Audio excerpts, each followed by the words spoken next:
Hey you guys, what's going on? Panda here, and today I wanted to do my long-awaited review of my Rap4 6.8. So, a lot of people have been asking me to do the review on the 4.6.8, so now I am finally going to be giving you guys a review on the 4.6.8. What am I kicking? I don't know. But, I'll quickly go through the changes I've done to the 4.6.8, and then I'll go through why I've done certain changes.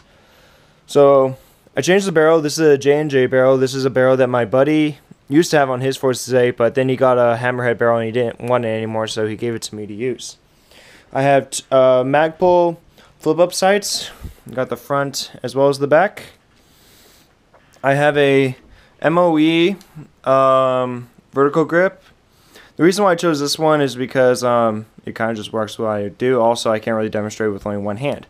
I have taken 4 takes of this video, and the GoPro just didn't want to record at the angle I wanted to, so I just said, screw it, I'm going to record with my hands. I just got sick of it. But I got this grip. Actually, yeah, I can. It's light enough. I mainly got the grip because I used to use like the little vertical, the angle grip, but now with this thing, I could still put my hands kind of like this, like at an angle like this. So I could always do like quick snaps and everything. But if I ever need to, I can always just grab it like that and have better hold of how I'm using my 4.6.8. I changed the magwell.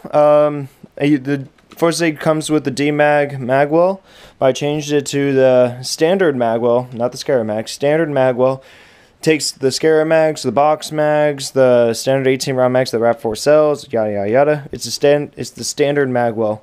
And I changed it and now I use the Scarab mags.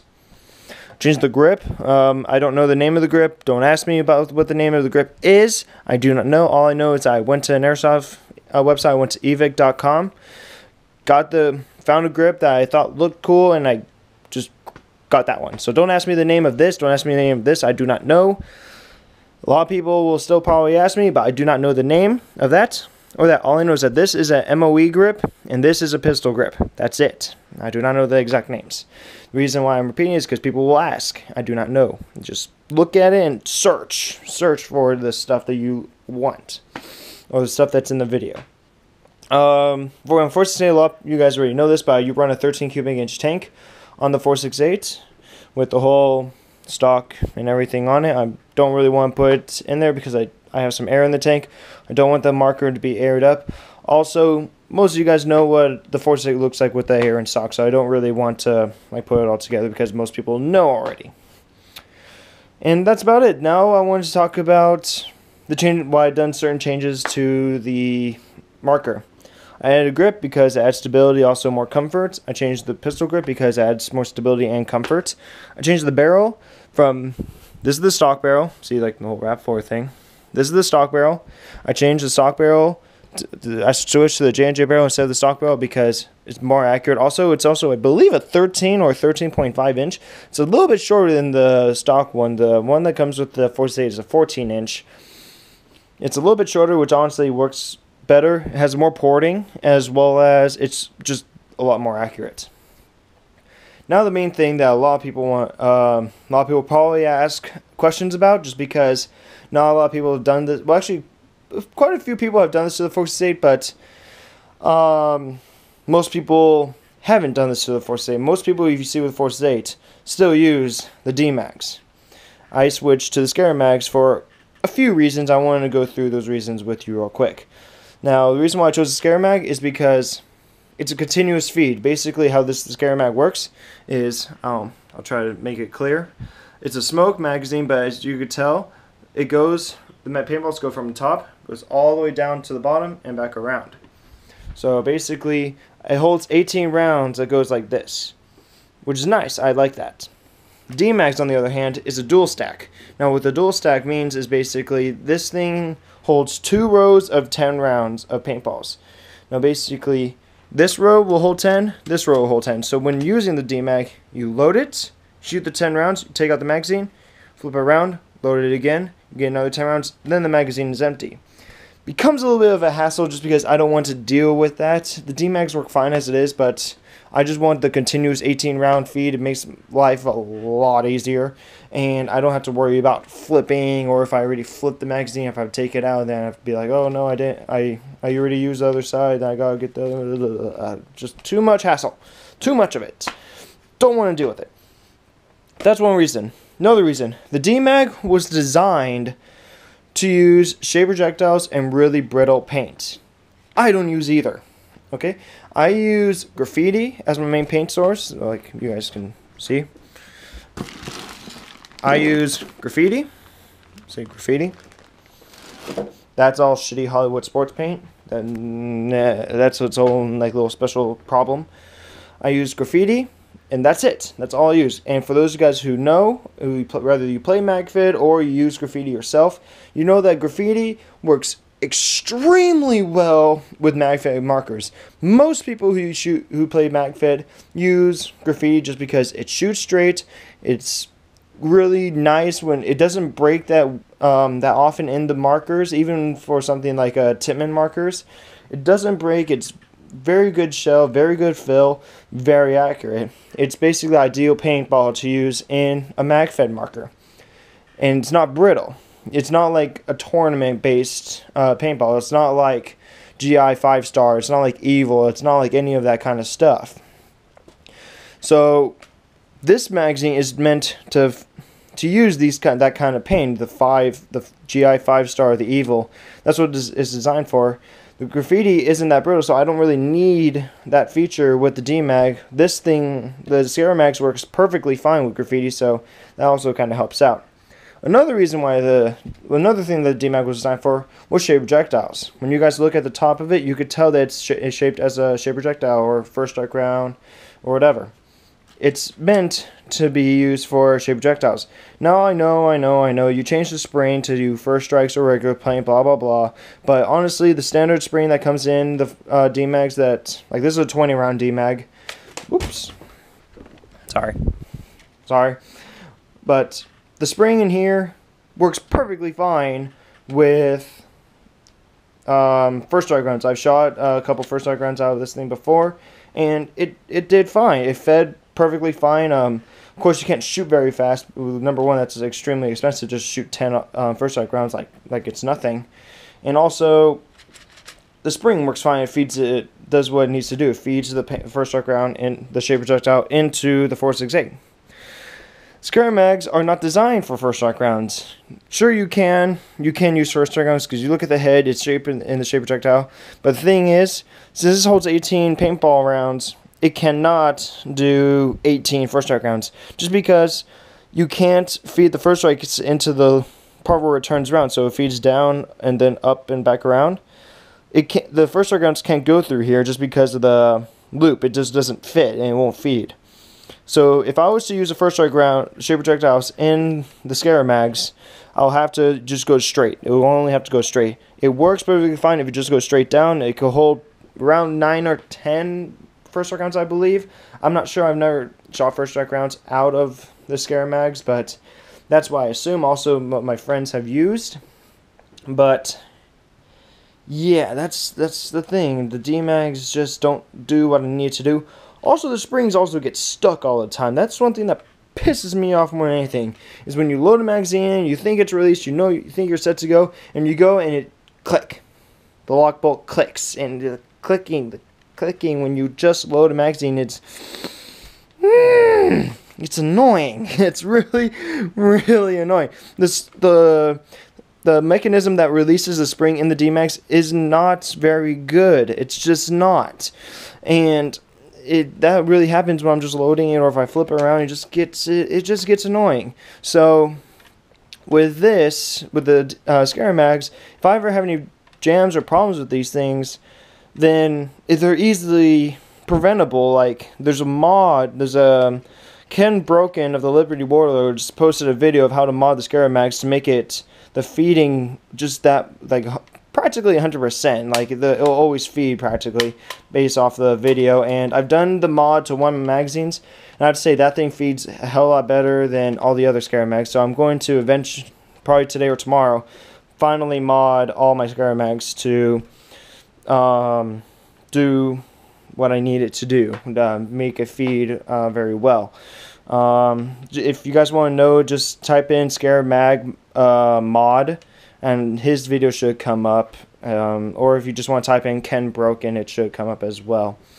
So, lots of reasons why I switched from the D-Mags to the ScareMags. I just prefer the ScareMags. Also, it's a lot more durable plastic. This is kind of like, you could bend this a little bit pretty easily. So just, no D-Mags for me. Another reason why I like my Force 8 is the lock bolt system. I'm going to just quickly go over the lock bolt system. Basically, if there's a bad paintball, if it's moist, if it's dimpled, if it's soft, if it's any kind of imperfections with the paintball, the gun will not fire because there's this little rod. Hopefully you guys can see that little rod right in the dead center, right next to the bolts, which is the white thing in the back. That rod prevents it from firing, prevents the marker from firing. Basically, all that little rod is, it's just a pin that's sticking out in the way of the lock bolts, and that's in the way of the bolt. So when the paintball pushes the pin all the way up, so it's clear of the bolt, the marker will fire. If the paintball is not fit all the way through, the pin will be down slightly and the bolt will stop. So basically that will prevent any chops, breaks, or anything inside the breech. I've only had one paintball break while shooting, and that was actually caused right in this barrel, and it happened around here. The paintball broke because this entire area was clean, this entire area was dirty, so it was kind of obvious where the paintball broke. It was around here. Also, that was that barrel. So lock bolts really does save when does help when it prevents paintballs from chopping inside the marker, which is always nice. You don't really like cleaning the breech. If you ever did need to clean the marker, it's extremely easy to clean. All you do, just like a real AR, all you do is push this pin, and let's see if I can do it with this one hand, and I can. Oh wait, shit. Hold on. I need to make sure that the lock bolt is back. Sorry. Ta-da! There it is. There's the inside of the marker. You clean the breech, you could take out the bolts, you could clean whatever it is you need to clean, and then when you're done, slap it back together. That probably what I just did was not the best thing for the 468, but at the same time, I really just, no, I'm not putting, this thing's just going to be, it's just really hard to put together a marker with one hand, and everyone knows this. But yeah, just like that, just taking out that one pin, the entire upper and lower receiver separated, and you're able to clean and do whatever it is you need to do. You know, really easy access to the bolts and all that kind of stuff. Really nice. Another thing, why do I use a 13 cubic inch tank instead of a remote line?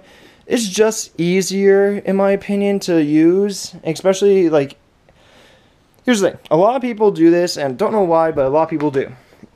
So I've seen people with a 13 cubic inch tank with a box mag on the 468. Why would you do that? The box mag holds about 250 rounds. The 13 cubic inch tank in the 468 gets about 180 rounds, roughly. I've never done an efficiency test. I do not know. But why would you have a box mag that holds 250 rounds and have a 13 cubic inch tank that only could shoot about half, a little over half of that? It just doesn't work. It just doesn't work. But so I don't use a box mag. It works fine for me. It's just really easy to fling the rifle around and don't have to worry about a remote line getting in my way. If I want to set the rifle down, I could just set it down right away. I don't have to worry about attaching, detaching, or anything like that. This does what I needed to do, and also that gives me enough air for a game. I'm not in a game for hours on end. Most of the time when I play a paintball game, it's only like, maybe I'm on the field for a max of like in half an hour. That's with 2 games going on because each game is about 7 to 10 minutes long. About 10 minutes long. And that works fine. That's all the 13 cubic inch tank will last me both those games with no problem. So, yeah. Now one thing I do want to talk about real quick. Why did I choose the 468 over the T15 and the Milsig M17? Number one, more people, in my opinion, had the 468 when it came out. When I started playing the MagFed, when I started looking into getting a rifle. When I started looking to get a rifle, T15 just came out, and the M17 has been out for a little bit, and a few people had it. But I've seen more people with 468s than the M17 or the T15. Of course, T15 just came out, not a lot of people had it. But even today, it's been out for a while. I still see more people with the 468 than a T15 or any other Rap4 markers. Mainly because people know that this marker is good. People will argue. I guarantee people are going to argue. It's like, no, Rap4, Crap4, all that stuff. Rap4, Crap4 came around when the T68 came out. Everyone could agree that the T68 was not the best marker ever made when it comes to MagFed. But then again, at the time, MagFed was still new. There wasn't a lot of stuff. There wasn't a lot of MagFed stuff. So the T68 was one of the very first markers to come out that really brought people into the MagFed community. Today, we have markers like the 468. We have the Timin TIPX. We have the M17. We have the Milsig M series. We have the T15. We have the TCR. We have all these different kind of markers, but Rap4 was there at the beginning, and of course every company at the very beginning has slip-ups, they have mistakes, but the 468, in my opinion, does what I needed to do. I like it more than the T15 just because Tiberius, just maintenance-wise, Tiberius has not been the best. Also, I don't need a full auto feature. I don't need the M17 with the full auto feature because I just don't need the full auto. It's not something I need. I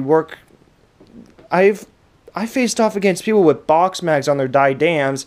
I faced off against M17s. I faced off against, hell, most of the time when I play against speedballers and with people with hoppers. And the semi-auto on the Forces 8 with how I have it set up right now works perfectly fine. I do not need a full auto feature.